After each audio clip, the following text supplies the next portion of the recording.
President. Senator from Arkansas. Thank you, Madam President. On Monday morning, the country was presented with President Obama's budget proposal for the fiscal year. If you were only to listen to the President and his advisors, you would think this proposal is great for the nation.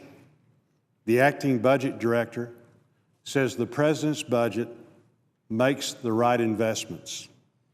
The head of the President's National Economic Council used several sports metaphors to make the case that the President has very much stepped up to the plate. And the President himself said his budget makes some tough choices in order to put the country back on a more sustainable fiscal path. The reason that they are so excited about this proposal is that they believe in an election year they have offered every ally something to woo their support.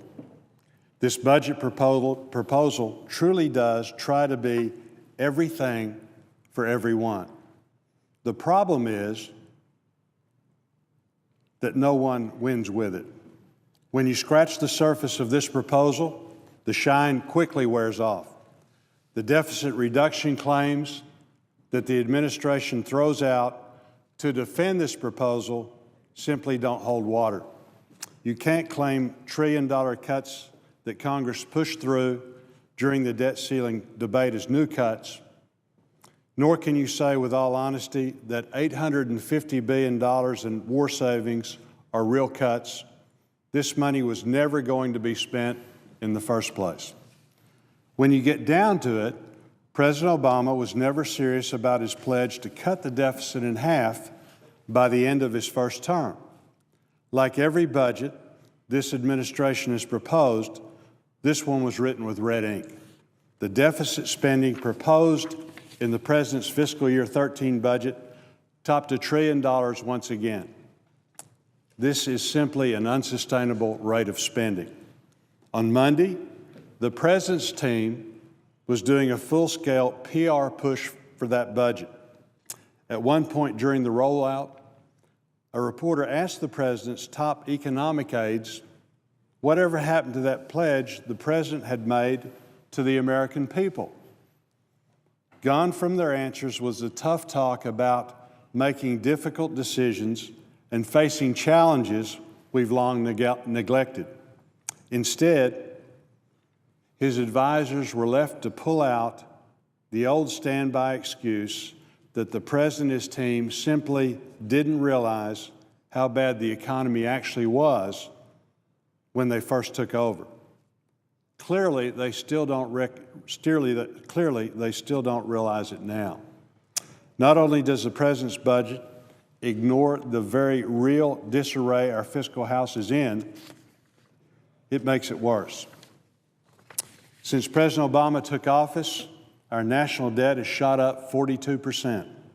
Under President Obama's watch, the national debt has jumped to a jaw-dropping $15.1 trillion. This is the fourth year in a row that the budget would run a deficit above $1.29 trillion. When it comes to fiscal responsibility, this is not a record to be proud of. America deserves better than a collection of tax hikes, phony savings, and additional debt. The President's budget proposal is bad for seniors, as it takes no steps to protect and strengthen Medicare and Social Security. It will hurt the chances of an economic recovery through tax hikes and will add $11 trillion more to our already staggering national debt in a 10-year period. We cannot continue to keep going down this road. America's fiscal health is at stake. We've got to stop spending more than we take in. If not, we risk going in the direction of Greece, Portugal, Italy, and other European countries that have spent their way to the brink of default. As we head into the final year of President Obama's first term, we have already witnessed the most rapid increase in debt under any U.S. president. With our national debt already the size of our entire economy, The President has proposed a budget that calls for hundreds of billions of dollars in new spending.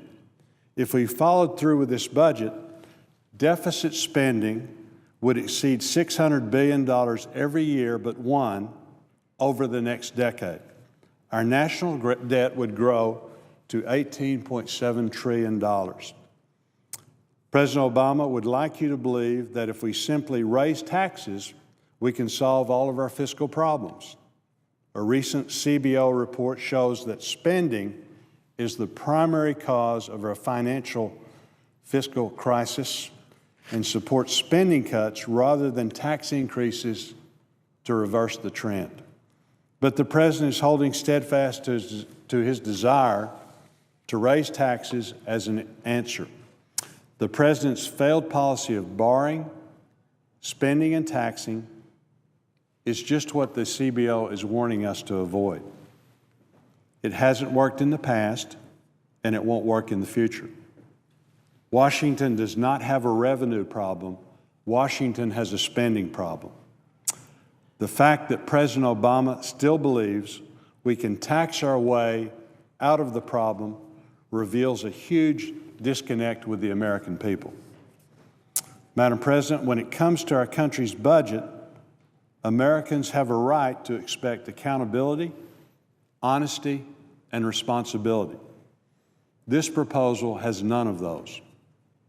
If President Obama refuses to acknowledge and address the very real economic crisis facing our country, let's show America that we will.